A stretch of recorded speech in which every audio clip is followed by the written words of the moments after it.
Studio 300 on Cal Poly's campus, you're watching cptv. Today on cptv, a rifle found on Cal Poly's campus. We'll tell you what fair trade actually means and how one Cal Poly professor is applying it in his teachings.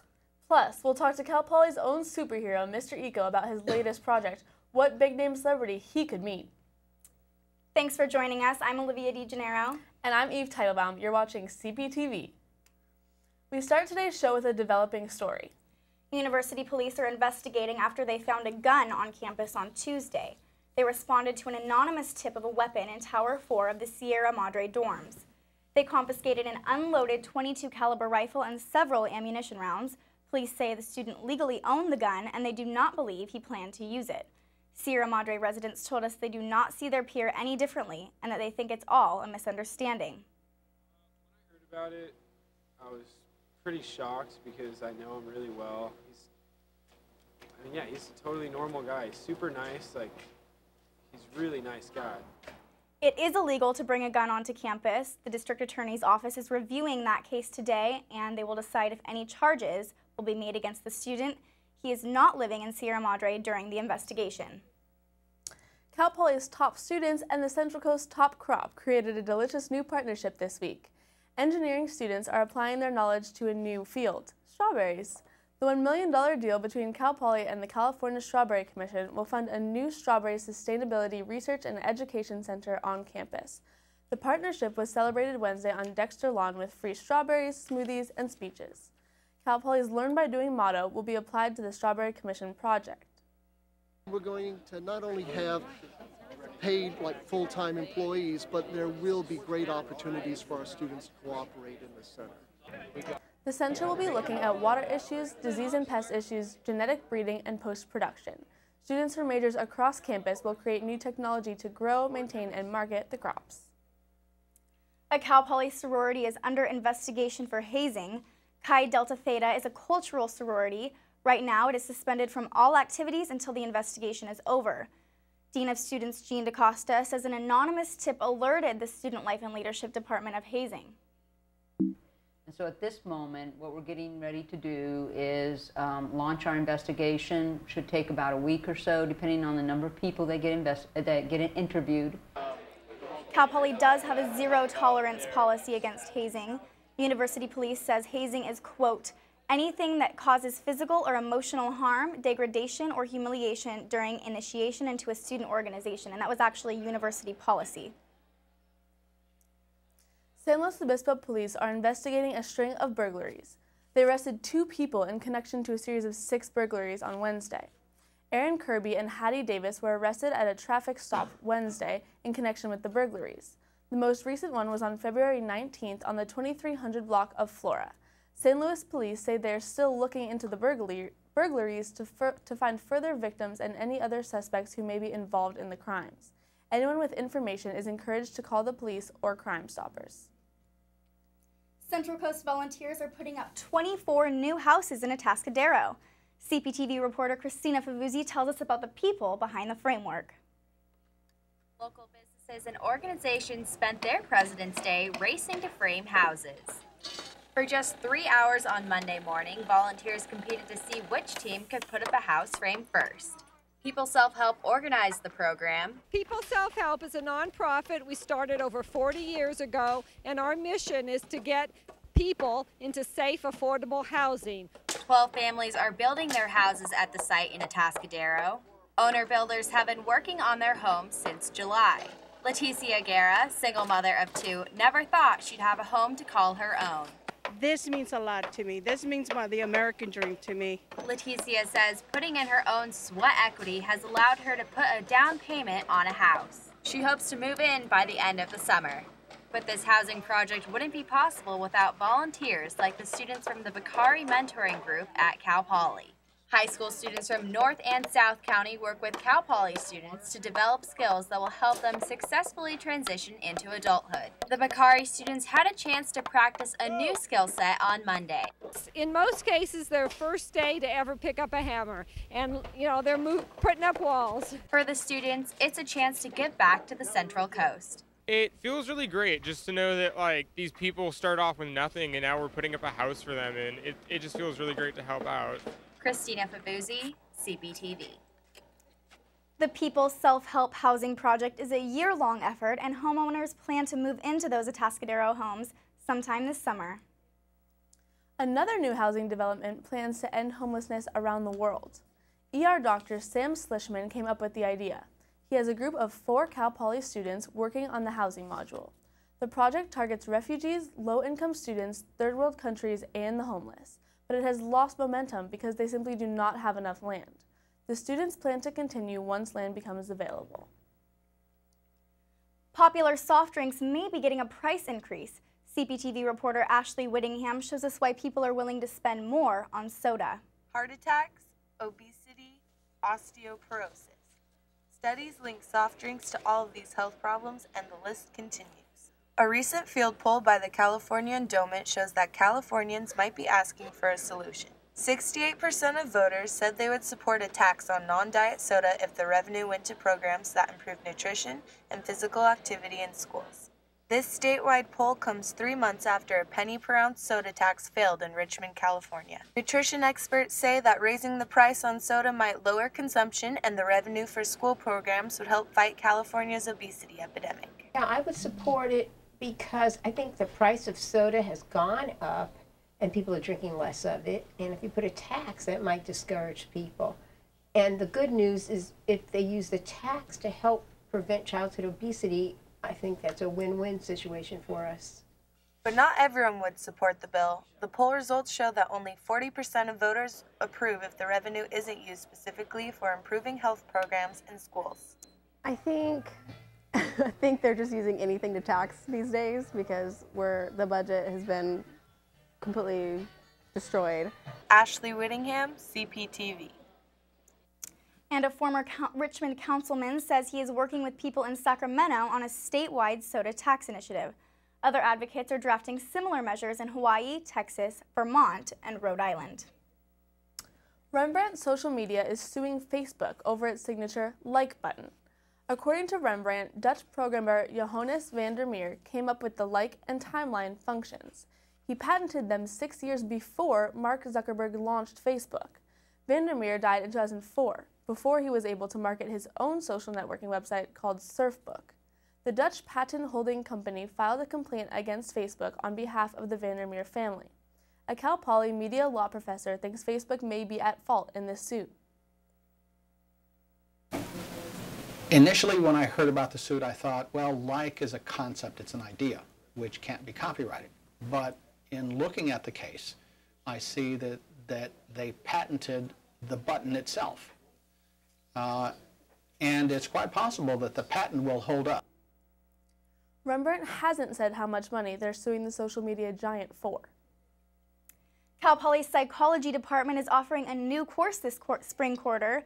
Psychology 303 is an intergroup dialogues class where diverse groups of students will discuss ways to promote community among them. The teacher of the course says it is designed to increase students' self-awareness and to develop multicultural competence. The main reason is because it's something that students are asking for, but they're very kind of thirsty for knowledge in this particular area, partially because I think they kind of know that they need this to be able to get along when they're out there in the world. Pedrati says the course was added due to students' requests and it is open to all students.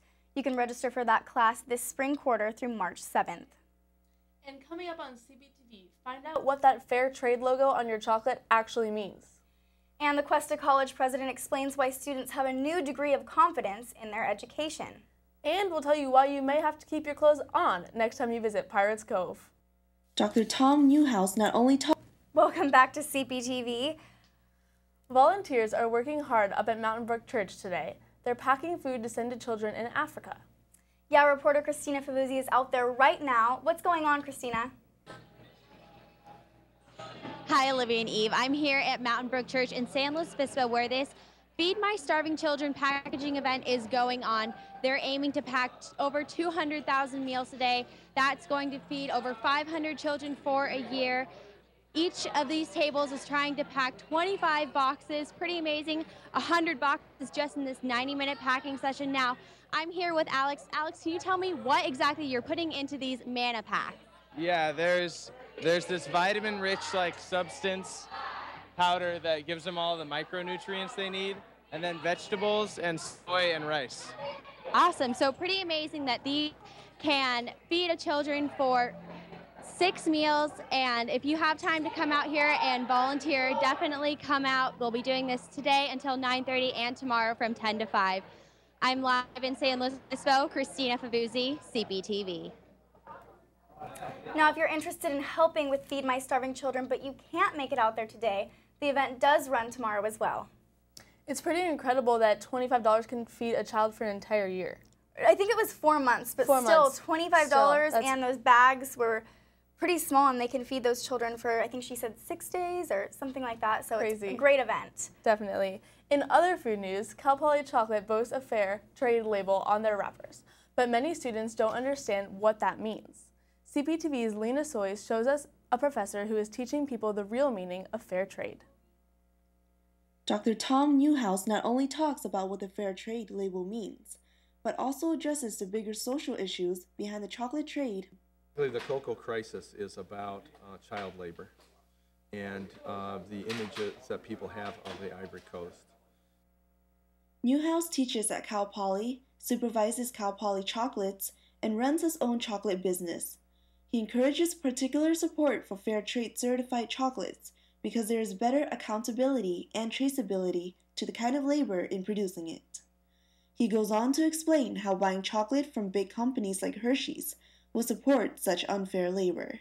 With 2.5 million African cocoa farmers producing about 70% of the world's chocolate, Africans rely heavily on cocoa farming. With that, African children who should be focusing on education are instead focusing on how to use machetes to farm cocoa to support their family. And I think a very important thing is also being aware of problems outside of the U.S. as well. Students who attended the talk helped themselves to free Cal Poly chocolates and coffee. Lena Soy, CPTV. Currently, less than 5% of the world's cocoa supply is certified as fair trade. Cuesta College is successfully on the path to maintaining accreditation. The regional accrediting agency placed Cuesta on show cause status earlier last year, which is the most severe sanction a college can receive. The Cougars are now placed on the least severe level of sanction because of a change in leadership. Are really excited about the fact that they know now that there's a degree of confidence that they can stay here, they can continue to pursue their dreams here, whether it be in the career technical area, or preparation for transfer. Stork looks upon the accreditation process as a way to constantly improve the quality of the college. He says as long as he is president, Cuesta College will keep its accreditation. Controversy is surrounding a local beach. Pirates Cove is well known for its clothing optional status, but beachgoers may have to start covering up. The Parks and Rec Department is claiming the beach parking lot, and it hopes to make it more convenient for public use. They will be discussing adding restrooms and regrading the parking lot, along with the beach's clothing optional status. They'll be discussing that at a meeting next Tuesday. But some groups, like the Wales Cave Conservancy, want the beach to stay clothing optional. Over 300 runners came out this past Valentine's Day weekend for the Heart and Souls Run.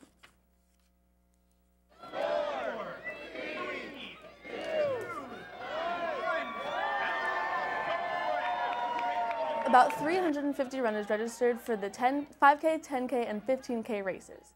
The race was formerly known as Chains of Love, but was changed to Heart and Souls to reflect a more running-friendly name.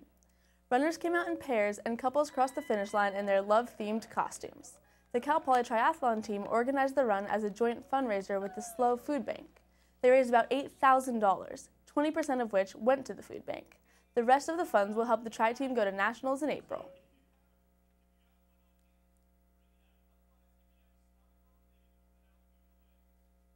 Coming up next on CPTV, we'll tell you why you should hit beaches on the Central Coast like Pirates Cove. Definitely, we have your weekend update, weather update.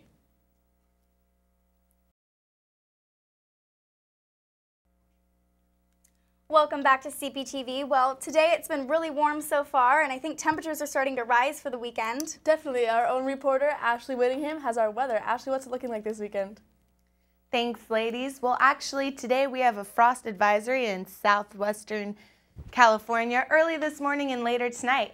There's sunny skies and warming weather over the weekend. We have mid-60s and mid-60s along the central coast, but it gets a little warmer around Solvang, getting into 66. Let's take a look at our 5-day forecast. So today we have a high of 67, low of 42, which continues to warm over the weekend. We get up in the high 60s on Sunday and Monday, and then it gets up into the 70s on Tuesday with a high of 71, a low of 42. Great weather to get outside and enjoy the sun. Back to you, ladies. Thanks, Ashley. I will definitely be spending the weekend outside. I think it's perfect weather to hike Bishop's Peak, and I've actually never done that before, so I think it's perfect weekend. That's something that you have to do when you're at Cal Poly. Absolutely. You know what else you have to do at Cal Poly is go to a Cal Poly sports game. Coming up on CPTV, women's basketball went Greek this week. And men's basketball falls into 5th place. That's next. We have CPTV reporter Katie Edmiston here with our sports. What are Mustang sports looking like? The Cal Poly baseball team is off to its first 4-0 start since the 2001 season. The Mustangs completed a 4-game Bay Area sweep to start the 2013 season by defeating San Francisco in a 3-game series in Santa Clara on Sunday. The Mustangs will host Settle tonight in Baggett Stadium to start a 3-game non-conference series. First pitch for tonight's game is at 6 o'clock, and students can get in free with their Poly ID. The Cal Poly men's basketball team falls into 5th place with a loss at Cal State Fullerton. Senior guard Chris O'Brien led the Mustangs with 13 points and a career-high 9 rebounds. Junior guard Kyle Odester added 11 points, and freshman forward Joel Awich scored a career-high 9. The offense allowed 14 turnovers on the night. The final score was Cal State Fullerton 77 and Cal Poly 60. The Mustangs return to action on Saturday as they host Loyola Marymount on Saturday in the Ramada Worldwide Bracket Buster game. Tip-off is at 7 p.m. Cal Poly softball is 2nd and 8 after the Campbell Cartier Classic hosted at San Diego State last Saturday. The Mustangs lost their opening game against Notre Dame with a score of 3-4. Cal Poly won their game against 18th ranked Washington. The Mustangs scored 2 runs and held the Huskies to 0. Cal Poly softball returns to the field today for the Mary Nutter Collegiate Classic in Cathedral City. They opened the tournament against number 13 ranked Georgia. Cal Poly Greek community came out to support the women's basketball team against Northridge last night.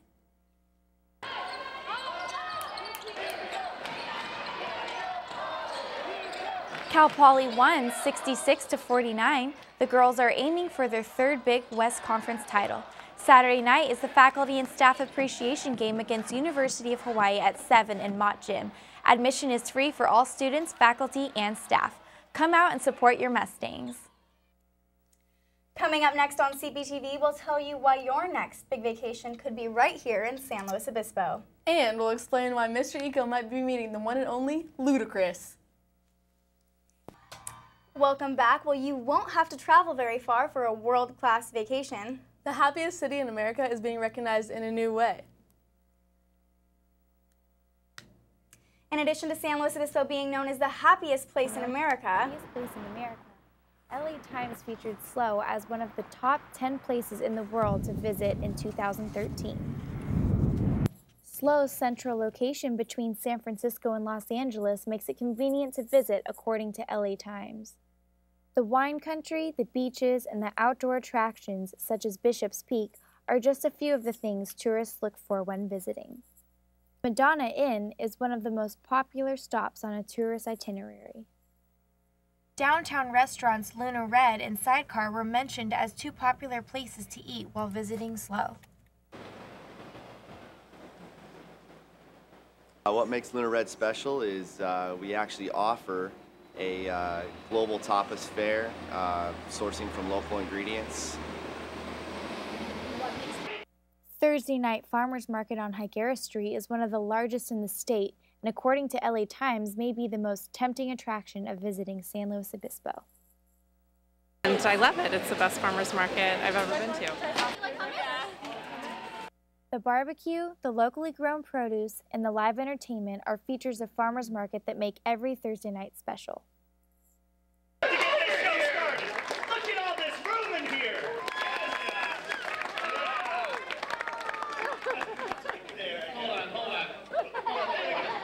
Edmiston, cptv.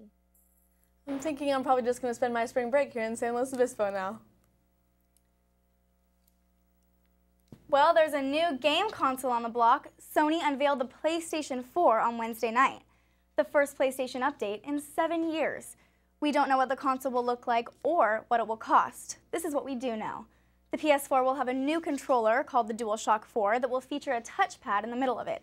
It will also allow users to be more social when playing games, instantly sharing their screens in real time with others. They're really trying to push social media and social gaming. So the controller even has like a share button on it, and you can have people watch you play games. Unreal Engine 4. The PS4 will feature entirely new graphics that are supposed to be insanely realistic. And of course, the new PlayStation will offer brand new games, but PS3 games will not work with the new console. Sony's president says the PS4 will be available this holiday season. Cal Poly's campus superhero is trying to meet Ludacris, and you can help. Mr. Eco's song is in a competition where the top 3 submissions are judged by the one and only Luda. Now this is a story all about how my life got flipped, turned upside down. And I'd like to take a minute, just sit right there and tell you how I became known as the Prince of Fresh Air. The song will be the theme for the nonprofit Teens Turning Green, which raises awareness about conscious living, consumption, and impact. The winner of the social media competition receives a professional music video for their song and $1,000. To vote, follow the instructions on Mr. Eco's Facebook page. The 3 songs with the most likes at 5 o'clock today will get to meet Ludacris and move on to the final stage of the competition. So make sure you get out and support our own Mr. Eco. I already voted. And a new viral video trend has come to Cal Poly. You've probably noticed the Harlem Shake is the latest internet dance craze, and Mustangs are putting their own spin on it. Students did the Harlem Shake in the UU Plaza. The video has gotten almost 400,000 views. The basketball team and many other students are now making their own renditions of the video and even having competitions with other schools like UCSB. So, fun. We'll leave you with some video of the Harlem Shake. This is Cal Poly's Harlem Shake. Thanks for watching.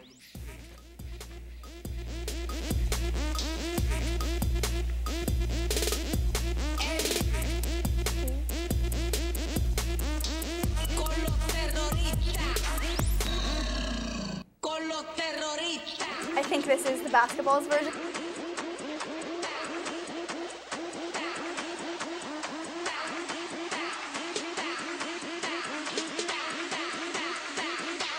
And do the Harlem Shake.